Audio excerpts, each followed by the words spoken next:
Bonjour peuple de Dieu, bonjour frères et sœurs de partout où vous me suivez aujourd'hui. Bienvenue au canapé de prière. Je suis le frère Gilles Titemo. Alors aujourd'hui encore, je suis ravi de vous accueillir sur mon merveilleux canapé et ensemble, nous passerons des temps dans la présence de Dieu. Alors, installez-vous rapidement afin de pouvoir prendre part à ce que Dieu a prévu faire avec nous aujourd'hui. Alors, je bénis Dieu pour le privilège reçu de sa part de me tenir devant vous pour pouvoir vous partager cette portion de la pensée que Dieu nous a inspirée en cette vidéo. Alors aujourd'hui, par la grâce de Dieu, nous serons en train de voir un nouveau thème intitulé « Engager la puissance de la lumière ». Ok ? Engager la puissance de la lumière. Par lumière, nous voulons comprendre que nous parlons simplement de la parole de Dieu. Et notre texte de base est le Psaume 119, le verset 105. La Bible déclare « Ta parole est une lampe à mes pieds et une lumière sur mon sentier ». Aujourd'hui, nous voulons établir l'importance de la parole de Dieu dans la vie du croyant. Nous voulons établir ensemble quel est le but de la parole, pourquoi nous avons besoin de la parole de Dieu, comment engager cette parole. Dans le livre de Jean 6, 68, le Seigneur se retrouve un jour avec Simon et Simon est en train de dire à Jésus, notre Sauveur, « À qui irons-nous? C'est toi qui as les paroles de la vie. » Et d'emblée, nous voulons dire aujourd'hui ensemble que la parole de Dieu est véritablement le guide que le Seigneur nous a laissé sur cette terre. Lorsque Simon se met vers le Seigneur, il dit « À qui irons-nous » C'est toi qui as les paroles de la vie éternelle. Pierre se retrouve dans une situation qui est pour lui la situation la plus importante. Il se pose la question, il dit au Seigneur « Mais vers qui nous allons nous tourner ?» C'est toi qui as les paroles de la vie. Aujourd'hui, le Saint-Esprit veut nous dire ensemble, frères et sœurs, que c'est lui qui a les paroles de la vie. D'où nous serons en train de voir comment engager la puissance de cette lumière, la puissance de cette parole dans les situations de nos vies pour pouvoir en fait bâtir notre foi, pour pouvoir être équilibré dans notre marche avec le Seigneur. Alors, pourquoi donc engager la puissance de la lumière ? Nous allons noter ensemble, numéro 1, pour pouvoir imposer le règne de Dieu sur les situations de la vie. Frères et sœurs, il est important de comprendre que la parole de Dieu ne vient pas simplement pour nous caresser, elle vient pas simplement pour nous fortifier, mais elle vient également pour pouvoir imposer le règne de Dieu sur les situations. Un jour, il y a eu un homme qui s'appelait Bartimée. Bartimée était aveugle. Il y avait une situation qui avait perduré dans la vie de ce jeune homme, mais lorsqu'il a eu le contact avec la parole simplement a transformé la vie de Bartimée. Ce qui veut dire qu'il y a une puissance derrière la parole de Dieu. Il y a une puissance derrière la vérité des Écritures.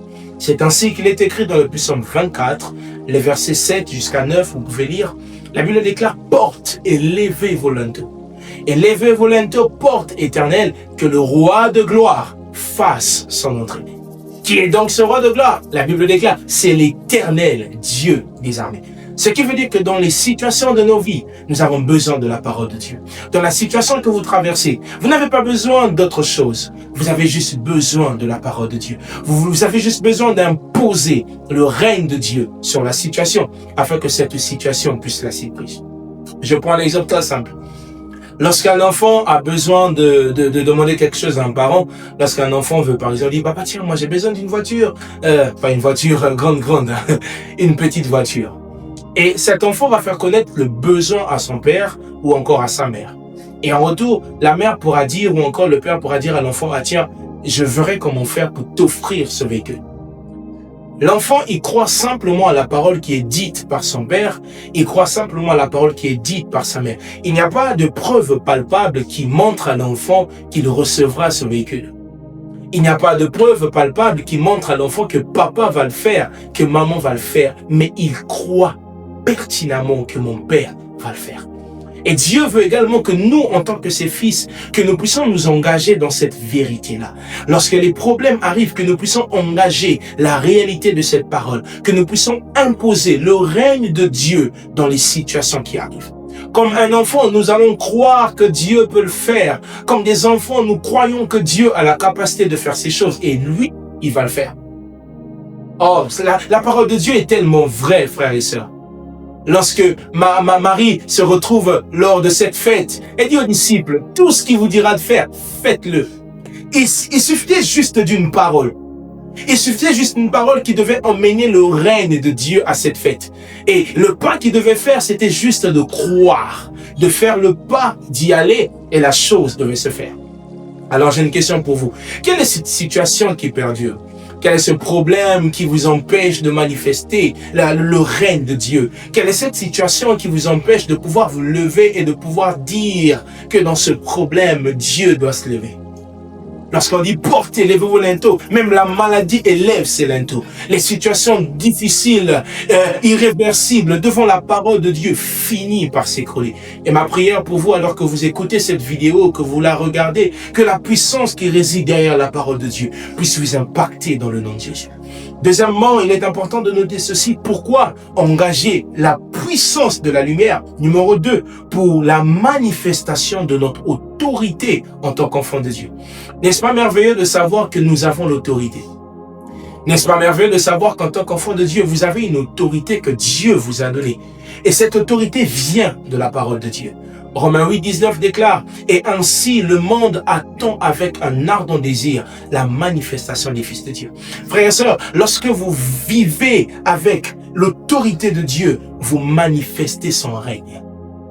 Lorsque vous comprenez que vous avez reçu cela de la part de Dieu, vous comprenez que vous avez l'autorité, les gens sur la terre vous respectent. Écoutez, les gens ne vont pas venir à Christ parce que vous allez dire vous êtes chrétien, mais lorsqu'ils verront la manifestation de l'autorité de Dieu, lorsqu'ils verront qu'au travers de vous, Dieu fait des grandes choses, lorsque les gens verront que par vous, Dieu est en train de guérir des gens, lorsqu'ils verront qu'au travers de vous, Dieu est en train de se manifester de façon glorieuse, à ce moment-là, ils vont dire oui, cet homme a Dieu. Alors, j'aimerais dire à quelqu'un, la parole de Dieu est là pour vous, mais il faut que vous compreniez qu'elle est là pour que vous manifestiez l'autorité de Dieu sur la terre.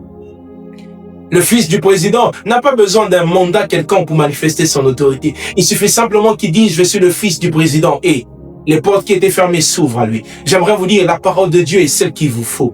J'aimerais vous dire, la parole de Dieu est ce qu'il vous faut pour pouvoir manifester pleinement votre autorité en tant que fils de Dieu. Alors n'ayez pas honte. N'ayez pas honte de vous procurer la parole de Dieu. N'ayez pas honte de passer du temps avec Dieu. N'ayez pas honte de puiser dans la présence de Dieu, parce que c'est dans sa présence que vous amassez des vertus de sa parole. Oh, j'aime tellement ce que un jour l'enfant prodigue se dit en lui-même, alors qu'il avait tout perdu. Il s'est dit, bah tiens, dans la maison de mon père, il y a tout.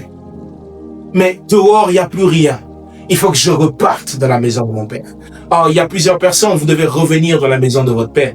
Vous devez revenir à la parole de Dieu. Vous devez revenir sur la source, frères et sœurs. Vous devez revenir chercher Dieu. Vous devez revenir chercher la parole de Dieu pour ce problème, pour ce challenge, pour votre vie, pour votre travail, pour votre ministère, pour votre destinée. Vous avez juste besoin de la parole de Dieu. Ah, Simon pouvait le dire. À qui irons-nous? Tu as les paroles de la vie. Vous voulez manifester l'autorité de Dieu en tant que ses fils, tournez-vous vers sa parole. Vous voulez que les gens respectent Dieu dans votre vie, tournez-vous derrière sa parole. Ne faites rien sans lui, ne faites rien sans sa parole, ne faites rien sans sa parole. Lorsque Pierre était en train de pêcher, il a pêché le matin, il a pêché à midi, il a pêché le soir, il n'y avait pas de poisson. Mais lorsque le Seigneur lui dit, vas-y Pierre, jette le filet de ce côté. J'aime la réaction de Pierre, il dit, sur ta parole, sur la lumière de ta parole, sur la puissance de ta parole, je jette le filet. Et qu'est-ce que nous voyons par la suite? Les poissons ont commencé à accourir de partout.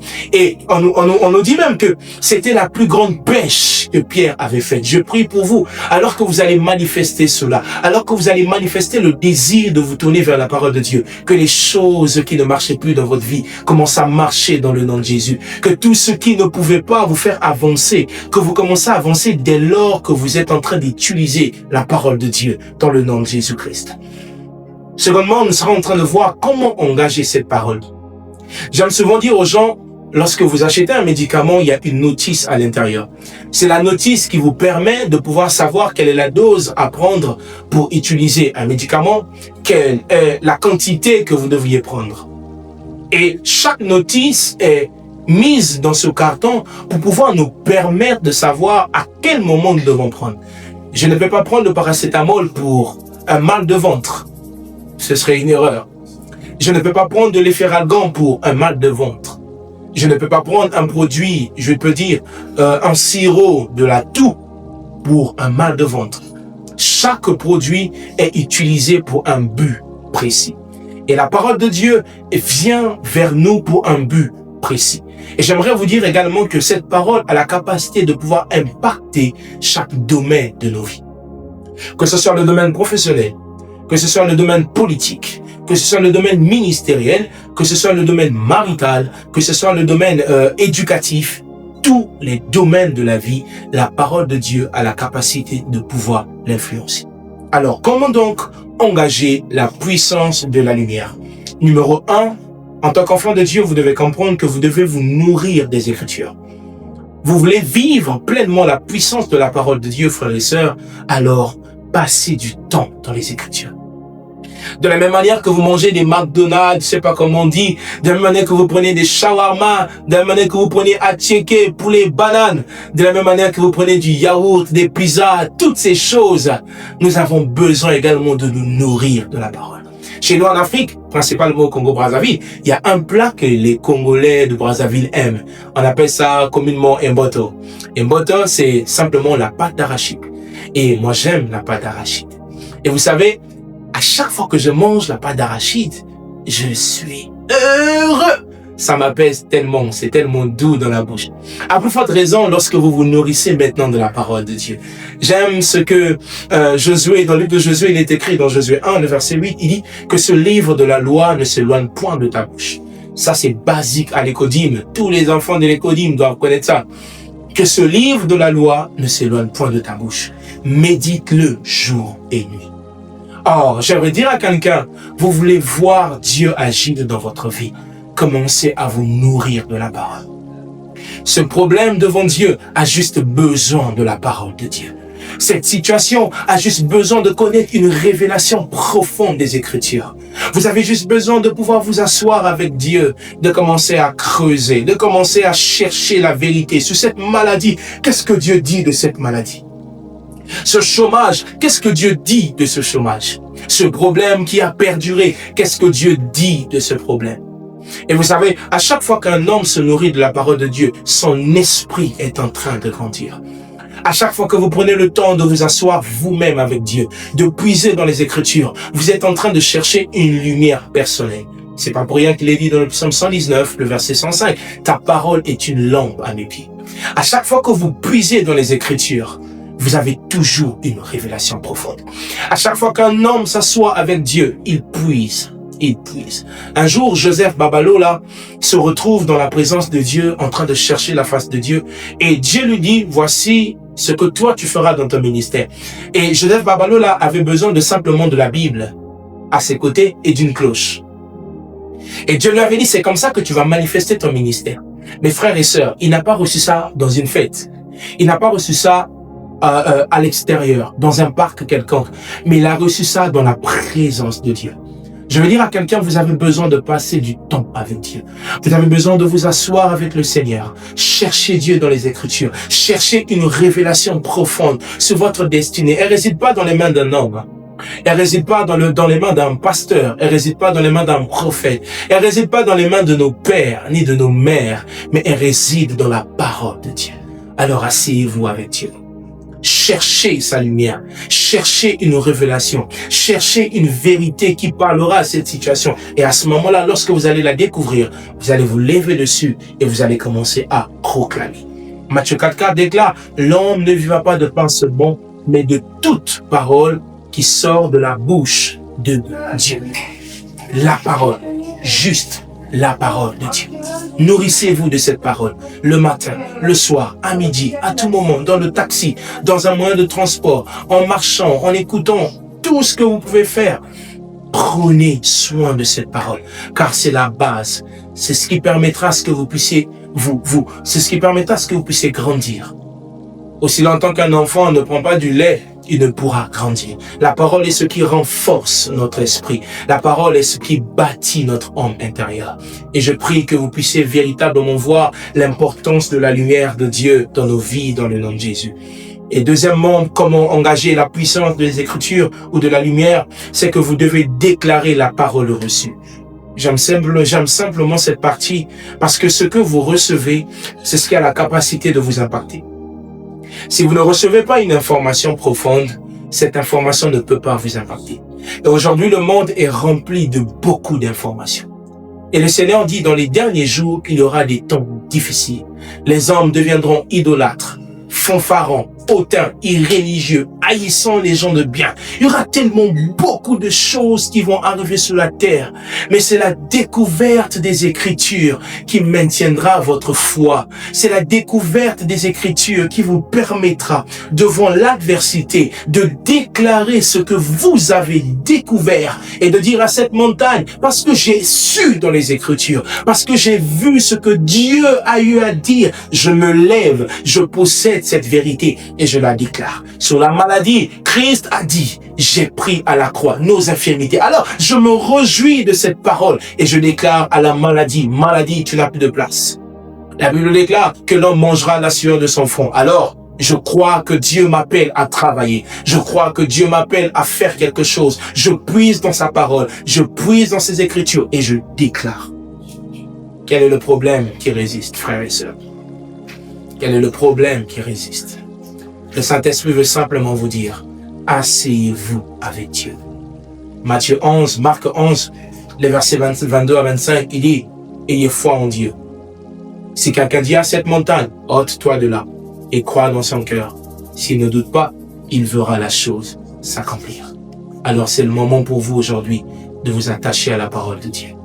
Et cette parole va emmener le changement dans votre vie. Alors là vous êtes, vous allez simplement prier avec moi et vous allez simplement dire à Dieu, Seigneur, laisse que ta parole impacte ma vie.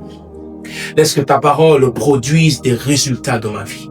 Seigneur, dans cette situation que cette personne est en train de vivre, mon Dieu, je prie que la vérité de la parole puisse impacter.